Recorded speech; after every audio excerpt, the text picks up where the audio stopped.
Is Smite 2 fun? Okay, is Smite 2 fun? Now, you may be asking a couple questions. What the heck is Smite? Why do I care? And if you do know what Smite is, you might be going, hey man, it's not even out yet. I'm referring to the alpha. So everything I say in this video is subject to change and is only referring to what currently stands at the timing and recording of this video.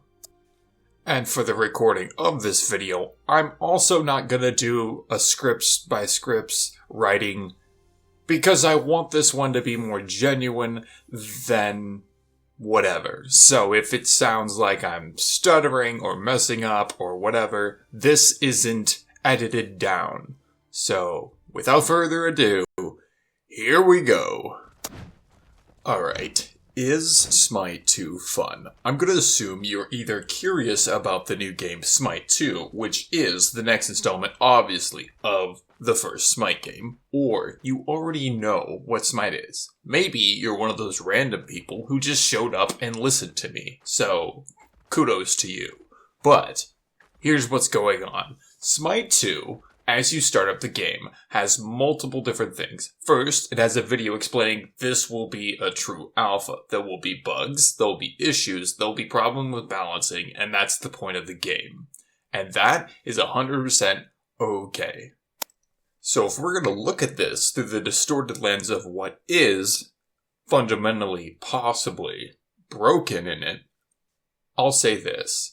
To have something be broken is 100% okay, but we're piggybacking off of a game that's 10 years of live service. Smite 1 ran for 10 whole years, and now is continuing to run alongside the moving towards Smite 2.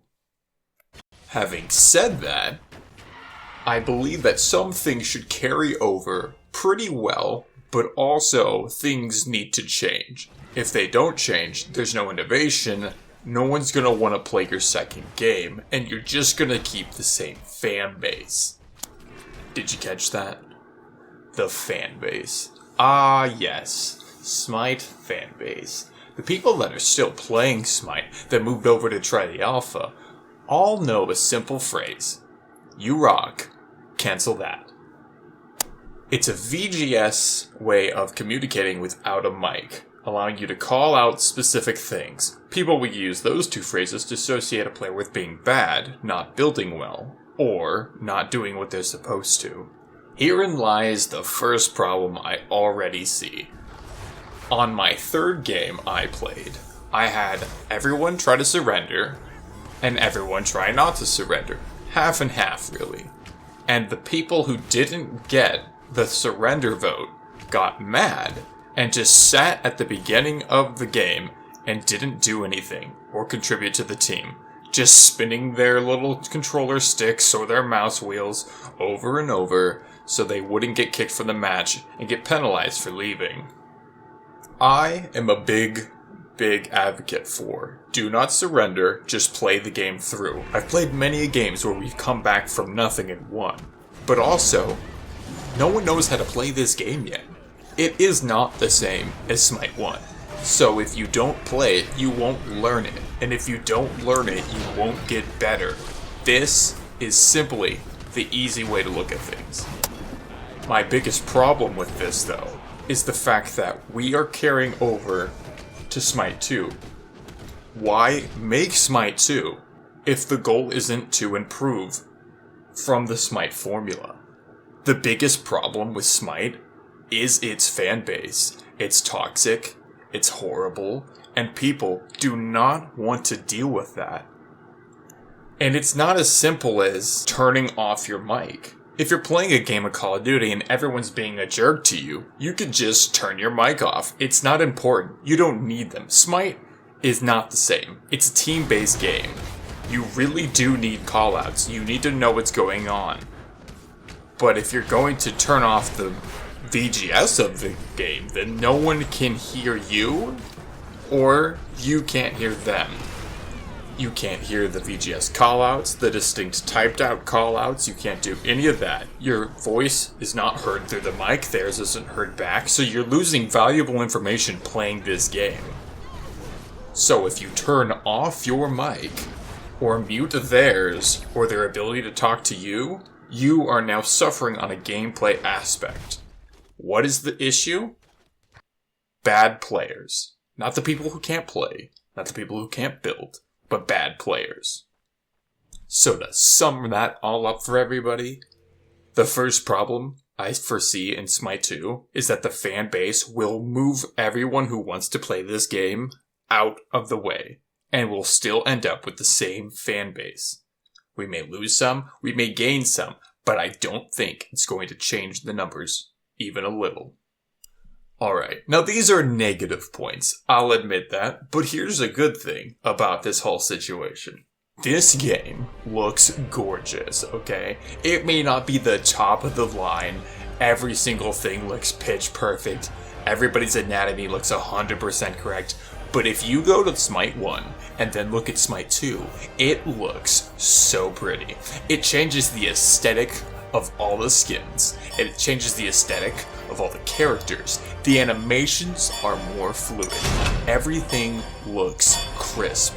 And in my opinion, the hit registry, the power you feel behind your attacks and abilities, are all so consistent, I feel like I'm actually understanding when I'm hitting and when I'm not, when I'm doing damage and when I'm not. And when I make a large thud sound with a big hammer that you get from Bologna, you can look at that and go, oh, I'm hitting this person with a thud. And if no damage comes out of it, it actually makes you notice it a little more. Like, I just made this big hit on a character and didn't do any damage. Maybe I should up something to do more damage. Alright, now that we've talked about something positive about the game, let's bring into something negative about the game. Now remember, this still is an alpha, so not everything's perfect. But here's the thing. 10 years of experience, you should know how to build a store item list. Like seriously, I buy 6 items, I need to sell 2 of them, I need to click on one to click back to one to then press the sell button to then back up and then back up again to click the button to go to the next item to click on it to then sell it, instead of just having all of them have sell as an option on the list when you scroll past them. Not bringing you into a new menu. This is hopefully changed when we play the real game. My second issue with the store is the fact that I have to click on an item to go into a tree that goes up and buys an item. Say you start with a tier 1 item. It'll only give you so much or whatever, but it moves into the tier 2 items, and that's fine.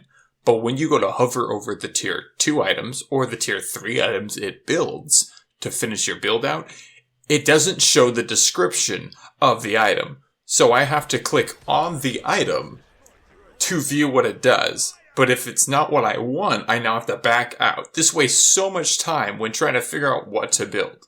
I don't want to sit in the practice mode, reading every item description, just to see what I can do. I would rather just play the game. Alright, so how does the Smite 2 devs fix this? Well, they make it so there's an auto build, something that already exists to help round your character off. What's the problem with this auto build? Well, it works well until you realize you're playing against people that did go through all the work to do every item description, or maybe, what I assume is going on, already know how to play the game because they probably play tested the game. Now, I don't want to be the stickler saying no one can play this game unless they meet a criteria, or no one can't play this game, whatever. I'm just trying to say this. When you put a bunch of new people into your alpha test to learn what the game's about, it's not just people that played Smite 1 playing this. There are people that haven't, that are interested in it, that would be playing this too. So, if we look at that in an eggshell, you're smacking that egg with a hammer at the speed of sound by having people that are way high to skill ceiling play a game with people who have no clue what's going on. Then you're showing the negative saltiness of how people treat people in this game. it's turning people off of this game. Again, we round back to the Smite's old community will destroy whatever chances this game's going to have. Another thing that's always confused me in Smite 1 as well is I will look at all the items, I will plan something out, yes, that thing I just said I didn't want to do, and I will build something in accordance.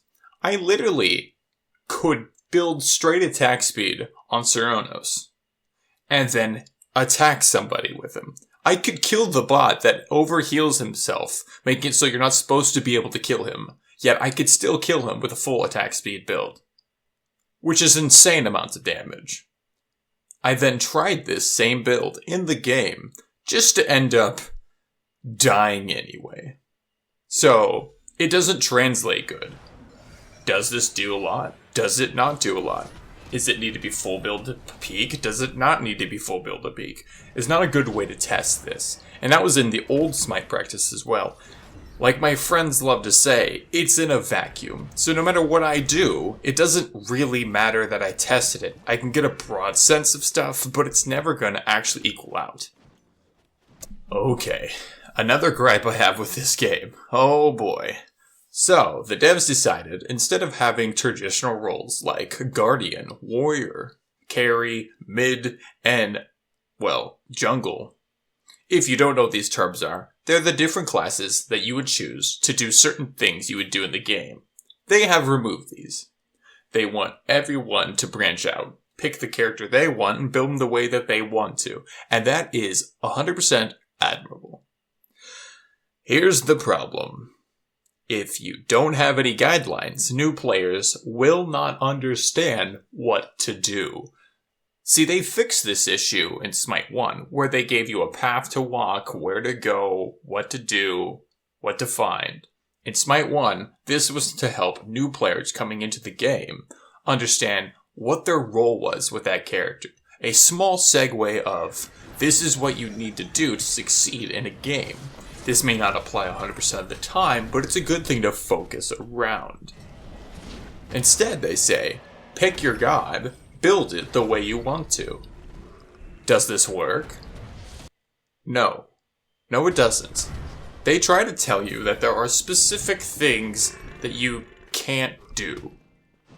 They don't straight up tell you this, but they do look at you as a person and say, see this god here? He could do anything. Then you build him to do anything, and he dies. Why did he die? Because you didn't build him the way you should have.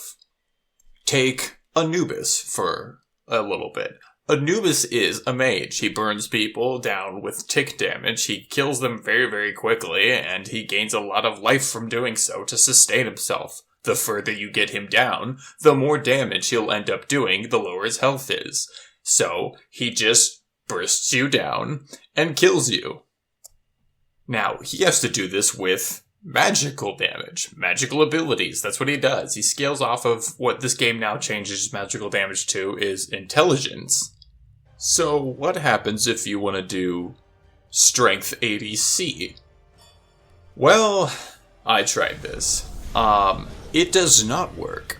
He doesn't have anything in his kit that'll buff his attack speed, which isn't always something that faults a character. However, he does have something that would stun a character for 2 seconds. He has a slow that hits the ground and damages. So, theoretically, he should be able to lock someone down in a boxing fight. But he can't. He doesn't have the ability to do so. And this shows that not everything that you do can be done. Just because the item exists for everyone doesn't mean anything. So, if a player goes, I like to throw basics out and kill people real fast, and they play Anubis for the first time, trying to do that because there's no roles, they don't know what character's best at what, then you're going to lose. You're going to fail. It's going to be miserable, and you're not going to understand what you did wrong because you just tried to play the game. This, added with the terrible UI of the menu, the terrible routing of finding what items do. I can't even. I'm dying. Point being, a new player is going to fail at this. I'm not a new player. I may not have played Smite 2, but I played 10 years of Smite 1, and I knew going into this it would not translate completely, but it should translate somewhat. But having played Smite 1, I can look at this character and go, this is a mage. They do mage things. They can build tanky if they want to. They could do a little bit more damage. But they could do a lot of damage building straight damage, surviving off of health still. Who does that? A mage does. Anubis is a mage. He's not a carry. He is not a carry. And speaking of carries, we have Cernonos. I talked about him earlier, but here's the thing. Cernonos is, for better lack of words, absolutely favored in this patch. How is he absolutely favored? Well, there are no caps to anything besides your cooldown rate, which is the speed at which an item gives you. When you use an ability, it'll come back quicker, so you can use it again. But guess what, kids? No other items have this ability to scale back as you progress. So that means you can max as much as you want, as far as you can. The devs distinctly said that lifesteal would be busted. And guess what character can build all 3 items without hesitation? Ah, yes. Cernonos. Both items, I should say all 3 items, work a little different, but they all give lifesteal. 2 of which give strength, 1 of which gives magical power. Here's the problem. If all 3 work very well on this hybrid monstrosity of a, yes, hunter, he's a hunter, and I guess somewhat mage now? Anyway. He literally heals 350, give or take, depending on buffs or not as well, of his health per basic he hits you with. That means if you are not clearing this man's health bar, he will outbox you, out-heal you, out-everything you, and then eventually out-damage you. Oh, is damage a problem? Don't worry. All the lifesteal items give plenty of it. So if you just build 3 healthsteal items and build the rest into, I don't know, attack speed, or crit, or attack speed, crit, and you just burst and murder someone, well, they're dead. That's the equivalency of 3-shotting any squishy to maybe 4 to 5-shotting any tank. Now, let me just hold on for a second here. This isn't all bad. As I said before, and I'll say again, this is an alpha. But the things I'm trying to argue here shouldn't be subject to that. This is a road we're walking down. It is not too late to turn around and rethink it. I want everyone to know that I love Smite. And I really want Smite 2 to be good. But these fallings are going to make it worse. I want a fan base that thrives. I want more people to come in and play the game. And the less structure you give a new player, the worse the game will be. Has nobody played League of Legends? Has nobody played Smite 1? Has nobody played Dota? The games have such a learning curve. It's impossible to just learn it in one day. It takes hours. Time people don't have to learn a game. Why are you pulling away structure from this game? This is not a good idea. You need structure in a game. It helps people understand what your identity is. And right now, Smite 2 is severely lacking its identity. Now it's just, you pick a god, you play the game. You lose, or you win. Alright. I don't want to keep going down the negative trail here, but there is some concerns I have. So, the first match I played, I, for lack of better words, stomped. They did not know what they were doing. It was clear that I watched the video on the alpha before it came out, and they did not. That, or maybe they were exactly what I was assuming they were, a new player, to Smite in general. Having said that, I crushed them. There was no way they had the skill understanding, spatial awareness, and ability understanding of each character like I did. We won that game towards a surrender. They didn't want to go through with it. Most of the people on their team were also not doing too hot. And then they lost. And I am by no means a pro at this game. I don't have fundamental rewards sitting above my desk saying I won this game 1,000 times in some kind of tour of the world where I face other people. No, I'm not from Atlanta. But I am playing enough that I have way too many hours invested into Smite 1. So I do have a larger understanding than a basic I just started this game player would. However, the next 4 games, as we moved into more people getting online, more people playing, more people realizing that it's open for people to play, the more we ran into the people that only play this game. I lost 3 matches in a row, uphill battles every time, and I wasn't even close to the skill level required. I felt like the person I faced in the first match, when relative to anyone I faced since then, I went from, maybe I'll try to do my own build and see what happens, to, I just need to stick to the build that they're recommending I play as. And then I ended up losing still, because the people who were playing understood items way better. They understood the map way better. They understood the timing way better. And it made me wonder, who's playing right now? Is it a new person to Smite? Is it a person who's played Smite 1? Or is it somebody who's played Smite 2? See, that's the problem in an alpha. You don't know who you're playing against. And the matchmaking is, well, abysmal. You have to play a lot to find out where you go when you're scaling. Unfortunately, I doubt that is very, well, good. Having said that, I was questioning whether I was playing against somebody who was at pro status. And guess what? If you're playing at pro status in an alpha where new people are trying to find out if this game is worth their time, and you completely crush them, showing them that they know nothing, they understand nothing, and they're a child, it's not going to breed a, wow, this game's challenging. I need to get better at this game. It's going to breed, I don't have time for this. If I wanted to die immediately, I would go run into no man's land and get shot in Warzone. Now, I'll be honest, I got really salty multiple times that I died over and over and over again. When I tried the Anubis run, where he was doing ADC, I was so upset. But I tried my hardest to compose myself. I'm literally doing something this god's not meant to do, despite what the game devs have said. Alright, now, this video is going on a long time. So, I want to run in one more fine point. The reason certain characters can now do certain things, like Cernonos, can now do both mixing of magical and mixing of physical damage, is because the devs cared. And I don't mean to be hostile when I say that. I'm literally saying they put in the time and effort to make it so he could be balanced around both things. Same thing with Chalk.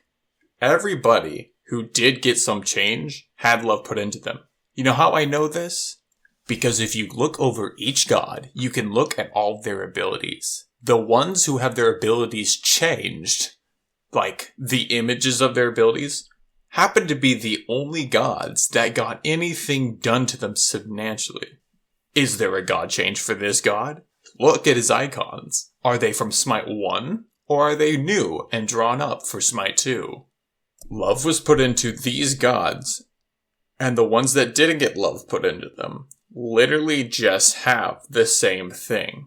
There's a couple of situations where this isn't true, like Athena has her ult changed, but it's literally just allowing them to land where the target died after the target you picked does die. But she still plays the exact same way. I even tried the suggested make her basics do damage, so when you charge forward and throw your spear, it'll clear. It doesn't do anything.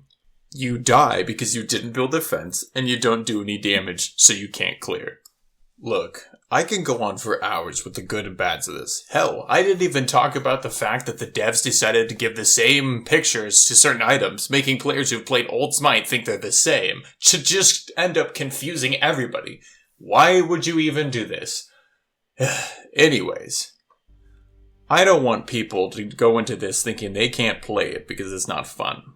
But listen, if any devs for Smite 2 are watching this, hell, if any players that could contact a dev can let them watch this video, take away one thing from this.